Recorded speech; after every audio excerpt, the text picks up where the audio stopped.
कल के मैच से मुतालिक बात, और मेरा तो दिल कर रहा है कि आज सिर्फ कल के मैच के बारे में ही बात की जाए। भाई कल जो कर दिया है पाकिस्तानी टीम ने, ऐसा मेरे ख्याल से किसी और टीम ने किसी और टीम के साथ नहीं किया है। आउटस्टैंडिंग परफॉर्मेंस जो हो चुका है ना वर्ल्ड कप 2021 के मैच में, पाकिस्तान और भारत के मैच में, वो पहले कभी भी नहीं हुआ है। शाहीनों ने भारतीय टीम को ऐसी धूल चटाई है कि वो सारी जिंदगी याद रहेंगे, और माजी का हिसाब भी उन्होंने बराबर कर दिया है। पाकिस्तानी टीम ने 10 विकेटों से शिकस्त दी है, और जो भारत और भारतीय टीम मौका मौका कहती थी, बड़ा हमें ना 25 सालों से इन्होंने ना एक गाना बनाया हुआ था और बार बार कहते थे मौका मौका वालों को कभी मौका नहीं मिला, लेकिन पाकिस्तानी टीम ने मौका नहीं दिया है। सलमान, कल के मैच से ही आगाज़ करेंगे आज का। देखिए, इससे ज़्यादा मार्जिन ऑफ डिफीट हो नहीं सकता। ये रिकॉर्ड है 10 विकेटों से जीतना पाकिस्तान के लिए, और 10 विकेट से हारना भारत के लिए भी देयर वर्स्ट एवर डिफीट है।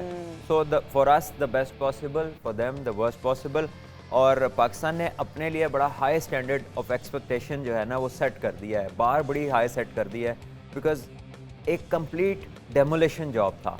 और बॉलिंग हो, फील्डिंग हो, बैटिंग हो, कैप्टनसी जिसका हमने जिक्र किया था कि वो डिसीजन मेकिंग, टॉस जीते आप, अच्छा है, अल्लाह का शुक्र है, अब किस्मत अच्छी थी, लेकिन डिसीजन आपने अच्छा लिया ड्यू को जहन में रखते हुए, और उसने अपना पार्ट प्ले किया। उसके अलावा जो इनिशियल मैच को पकड़ना था, क्योंकि उनके टॉप 3 बड़े स्ट्रॉन्ग हैं, उनको आउट करना ज़रूरी था। हम काफ़ी दिन से इस बारे में बात कर रहे थे। एग्जैक्टली वैसा ही हुआ। शाहीन ने राइट एरियाज़ को हिट किया, डिज़ायर्ड रिजल्ट्स हासिल किए, पाकिस्तान टीम को हेड स्टार्ट मिल गया गेम के अंदर। पावर प्ले में इंडिया वर नोवेयर। अगर कोहली बहुत आउटस्टैंडिंग ना खेलते तो शायद इंडिया के 100 रन भी मुश्किल से होते। इस कदर ग्रिप थी पाकिस्तान की इस मैच। लेकिन सलमान, कल कोहली की हम बात कर रहे थे, आज मैं फिर बात करूंगी। मैंने जाके ना दोबारा जरा दिल नहीं भरता ना, ऐसे मोमेंट्स थे मैच के बार बार देखने का दिल कर रहा था। कोहली जो है ना वो आउटस्टैंडिंग खेले, ठीक है, उन्होंने 151 तक अपनी टीम को लेके गए, लेकिन वो भी बच रहे थे कि आउट ना हो जाऊं, सिंगल डबल इस तरह से एक आध मेरे ख्याल से उन्होंने चौका छक्का जो है ना वो मारा, लेकिन उनकी तरफ से भी प्रेशर उनके ऊपर नजर आ रहा था कल। देखिए, उसकी वजह थी ना, यही तो मैं आपको बताना चाह रहा था कल भी, और अभी मुख्तसरन मैंने ये बात की है कि अगर कोहली इस तरह ना खेलते जिस तरह वो खेले हैं तो शायद ये 150 रन भी ना होते। और उसको पता था कि अगर वो रिस्क लेते हैं, अगर वो बहुत खुला खेलने जाते हैं तो इसमें चांस तो होता है आउट होने का, और अगर वो हो जाते तो पीछे क्या था? पीछे कुछ नहीं था। इफ़ यू रिमेंबर, जितनी भी हमारी ट्रांसमिशन हुई है, हमने हमेशा इंडियन टॉप 3 की बात की है कि उसके नीचे वो डेप्थ नहीं है, एक्सपीरियंस नहीं है उस तरह का। इसीलिए जो एक्सपीरियंस की हम बात करते हैं कि क्यों शोएब मलिक का अंदर आना ज़रूरी था, क्यों हफीज़ का होना ज़रूरी है, क्योंकि ये कंडीशंस ऐसी हैं कि जब, और इवेंट बड़ा है, इसमें जब प्रेशर आता है एकदम, तो एट टाइम्स जो यंग लड़के हैं, अगर वो सिर्फ सारे इकट्ठे एक जैसे हो, जिनका एक्सपीरियंस ज़्यादा ना हो, तो फिर प्रॉब्लम हो जाती है। सो आपको कोई एक बड़ा चाहिए होता है जो कि कोई बात नहीं, यहाँ से भी संभल जाएंगे, and he stands there for the team. तो वो वाली जो फैक्टर है इंडियन टीम में नहीं था, क्योंकि पंट इतना एक्सपीरियंस नहीं। सूर्या कुमार यादव पिछले 2 माह पहले उनका डेब्यू हुआ है, और श्रीलंका में वो इंडिया की टीम के साथ खेले हैं, जो दूसरी टीम थी, बड़ी टीम उनकी टेस्ट खेल रही थी इंग्लैंड में। सो इतना एक्सपीरियंस नहीं था। फिर अगर हम नीचे जाएँ तो पांड्या जो उनके ऑलराउंडर हैं, वो अभी हाफ फिट है, यानी वो बॉलिंग कर नहीं सकते, और बैटिंग में उनका नंबर इतना लो है कि अगर बॉलिंग जो है वो नहीं करेंगे तो he is half useful for the team, और इतना नीचे बैटिंग का इतना इफेक्ट आता नहीं। और एक और जो बहुत बड़ा ब्लंडर उनसे हुआ है, एंड वी वर लकी के हुआ है, वो ये है कि जब आपको एज कैप्टन पता हो कि विकेटें लेके मैच जीत सकते हैं, और आपके बेस्ट बॉलर बुमराह हैं, और उनको आपने पहले 10 ओवर्स में सिर्फ 1 ओवर दिया। सो देखें, विकेटें लिए बगैर उन्होंने जीतना नहीं था, और अपनी बेस्ट जो ऑप्शन थी विकेट्स लेने की, उसको उन्होंने पहले 10 में सिर्फ 1 ओवर कराया। तो आई थिंक ये भी टैक्टिकल मिस्टेक थी, लेकिन पाकिस्तान ने इसको पूरा कैपिटलाइज किया, शानदार बैटिंग की, कोई मौका नहीं दिया भारत को कि वो मैच के साथ भी लगे। पाकिस्तानी टीम को ने मौका इंडियन टीम को नहीं दिया, और सेकंड इनिंग में जैसे जब भी शोर उठता था ना, तो हमारे भी दिल थोड़े से ज़रा ऊपर नीचे होते थे, लेकिन वो शोर उठता था पाकिस्तानी शायकीन की तरफ से। सेकंड इनिंग में तो एक भी खुशी का मौका नहीं दिया भारतीय शायकीन को। इसका जिक्र कोहली ने भी किया अपनी प्रेस कॉन्फ्रेंस में जी। उसने कहा कि हम टोटली आउट क्लास हुए हैं, और इतना प्रोफेशनल एफर्ट उन्होंने पहली बार देखा है पाकिस्तानी बैटर्स की तरफ से। और उन्होंने ये कहा कि हमें तो कोई मौका ही नहीं मिला, यानी कि हमें तो देयर वाज नो ब्रीदर, एक विकेट भी नहीं मिली। तो उन्होंने कहा कि सारा क्रेडिट पाकिस्तान के ये 2 प्लेयर्स को, रिजवान और बाबर को, जिस तरह वो खेले हैं।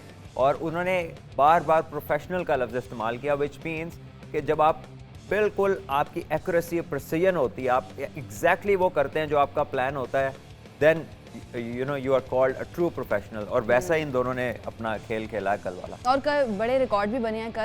कल हाईएस्ट पार्टनरशिप T20 की रिजवान और बाबर की रही है। तो इन दोनों ने जो अपना एक बना लिया ना पार्टनरशिप, उससे भी सबको डर लगता है। बाबर और रिजवान से इंडिविजुअली तो लगता ही है, लेकिन इनकी पार्टनरशिप जो है वो बड़ा लंबा आगे तक लेके जाती है टीम को। देखिए वो अपोजिशन के लिए खतरा है, ये दोनों जितना लंबा खेलते हैं, बिकॉज एक तो ये रन्स भी चलते रहते हैं, साथ ये रिस्क नहीं लेते। देखिए सबसे ज़्यादा प्रॉब्लम अपोजिशन को तब आती है कि कोई होप नज़र नहीं आती विकेट में, क्योंकि इतनी मतलब इतना कॉम्पैक्ट है इनकी जो टेक्निक है, उसमें बहुत कम कोई ऐसा मौका नज़र आता है कि जहाँ पे बॉलर कुछ प्लान कर ले और उस तरह से आउट हो जाए। तो आई थिंक कि ये जितनी पुख्तगी इनकी टेक्निक में है, यही कंसिस्टेंसी का राज है, क्योंकि ये दोनों वो हैं, एक वर्ल्ड नंबर 1 है और एक पिछले साल का वर्ल्ड नंबर 1 है, कि एक साल में सबसे ज़्यादा रन दुनिया में रिजवान के हैं, एवरेज सबसे ज़्यादा रिजवान की एज एन ओपनिंग बैटर पूरी दुनिया में।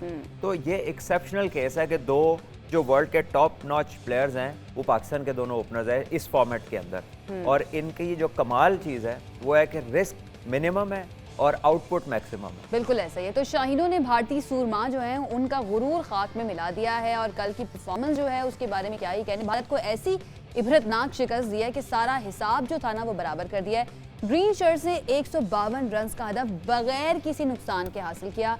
मोहम्मद रिजवान जिसकी हम बात कर रहे हैं, उन्होंने 79 रन बनाए, जबकि बाबर आजम ने 68 रन की नाकाबिल शिकस्त इनिंग्स खेली हैं। शाहीन शाह अफरीदी और हसन अली की जो बॉलिंग थी वो भी तबाहकुन थी, और उसकी वजह से भारतीय बल्लेबाज खुलकर नहीं खेल सके।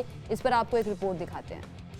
भारत का गुरूर टूट गया। मौका मौका गाने वालों को एक भी मौका ना मिला। पाकिस्तान ने भारत को पूरी तरह आउट क्लास किया। भारतीय सूरमा चारों शाने चित हो गए। पाकिस्तानी टीम ने पहले फील्डिंग का फैसला किया और पहले ही ओवर में शाहीन शाह आफरीदी ने भारत के हिटमैन रोहित शर्मा को आउट कर दिया। राहुल का भी फॉर्म काम ना आया, शाहीन के सामने बेबस दिखाई दिए। विराट कोहली ने थोड़ी मुजाहमत की, लेकिन भारत को सिर्फ 151 रन तक पहुंचा सके।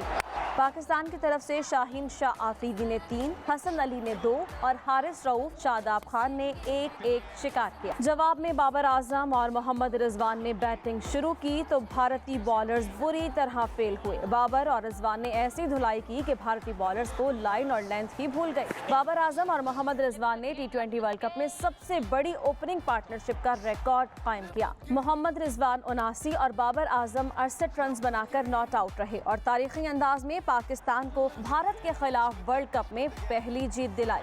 क्या बात है, ज़बरदस्त। इस तरह की खबरें देख के ना वैसे ही आप जो है ना बिला वजह में खुश हो जाते हैं। खैर ये बिला वजह खुशी नहीं है, ये खुशी बहुत बड़ी है, और ये जो शिकस्त है भारत को मेरे ख्याल से बहुत ज़्यादा सलमान टाइम लगेगा इस शिकस्त से निकलने में, क्योंकि बुरी तरह से हारे हैं। एक तो होता है ना कि लड़के नज़र आ रहा हो कि ना कम मार्जिन से हारे हो तो इतना मसला नहीं होता, लेकिन इतनी बुरी तरह से हारना, और जब आप इतने ओवर कॉन्फिडेंट हो मैच से पहले, तो देखिए अगर मैं क्रिकेटर्स की बात करूं तो वहां पर मुझे ओवर कॉन्फिडेंस नजर नहीं आता, लेकिन जो क्रिकेट से बाहर की फ्रेटर्निटी है जिसमें फॉर्मर क्रिकेटर्स कुछ कह लें जो टाकरा टाइप प्रोग्राम्स में बैठे थे, उनकी तरफ से एक अननेसेसरी एक एक्ट ऑफ ओवर कॉन्फिडेंस और वर्ड्स ऑफ ओवर कॉन्फिडेंस, काफ़ी गुफ्तगू इस तरह की जिसमें जी हम ये कर देंगे, वो कभी हुआ नहीं तो ये हो नहीं सकता, ये वो चीज़ें हैं जिनसे अवॉइड करना चाहिए। क्रिकेट ऐसी गेम है, एक दिन में आप ऐसे सरप्राइज होते हैं कि सारा अपसाइड डाउन हो जाती है चीज़, और ये हमें अगले मैचेस में पता चलेगा कि how long this hurts India. Because देखिए अभी रिसेंटली इंडिया की टीम ऑस्ट्रेलिया के टूर पे थी, 36 रन पे टेस्ट मैच में सारे आउट हो गए, और उसके बाद उन्होंने सीरीज जीत ली। ऑस्ट्रेलिया में ऑस्ट्रेलिया से सीरीज जीत ली 36 रन पे आउट होने के बाद। तो आप ये जो बड़ी टीमें होती हैं ना, उनका कमबैक फिर बड़ा ड्रास्टिक होता है। जब उन्हें चोट लगती है ना तो फिर रिजॉल्व से पता चलता है वो कितनी बड़ी साइड है। तो आई थिंक कि हमें लाइट किसी को नहीं लेना। अभी हो सकता है कि वो अगले मैचेस जीते हैं और आगे कहीं फाइनल्स में मुलाकात हो जाए, तो ना हमें इस तरह की कोई कंप्लेसेंसी लानी है। One at a time. अभी India is gone for us, अभी New Zealand is the target. So I think as cricketers हमारे प्लेयर्स ने भी बड़ा डिसेंटली बिहेव किया और इंडिया की टीम ने भी बड़ा ग्रेसफुली लॉस को लिया है। जो बाहर की नॉइज है, यू नो, वो आप शुरू से बात कर रहे हैं कि नॉइज को आपने इग्नोर करना है, चाहे वो आपको अप्रिशिएट कर रहे हो या फिर आप पर तनकीद करें तो आपने उसको इग्नोर करके फोकस होकर खेलना है। बहरहाल कल हम ये भी बात कर रहे थे सलमान के हम जीत तो जाते हैं, बड़ा अच्छा जीत जाते हैं और खुशी में हम इतना फिर इजी हो जाते हैं कि अगले मैचेस जो है ना उनको हम बड़ा इजी ले लेते हैं, लाइट ले लेते हैं और उसमें अल्टीमेटली होता यह है कि हमारी परफॉर्मेंस मुतासर हो जाती है।